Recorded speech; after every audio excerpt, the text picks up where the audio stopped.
Ayun, welcome ulit sa Kuya Anton Adventure at nandito ako sa ngayon, tira niyo yung likod ko. Napaka-relaxing ng lugar na ito. Nasa tuktok ako ng bundok. Tira niya, ay hindi pa bundok, burol yata ito. At tinan niya, oh, 'di ba? Napaka-relaxing dito, tahimik, sariwa ang hangin. Kita mo yung dagat. Oh, napakagandang art ni Lord. Nakakatanggal ng stress. Oh, marinig mo yung hampas ng alon ng dagat.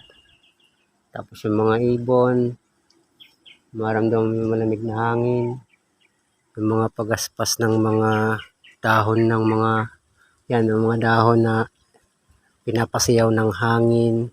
Oh, tapos makita mo yung ulap. Napaka-relaxing dito. Sa inyo ba? Ano bang lugar sa inyong napaka-relaxing? Yung pinupuntahan nyo kapag mag-relax kayo? Pwede nyo picturean at i-comment nyo below.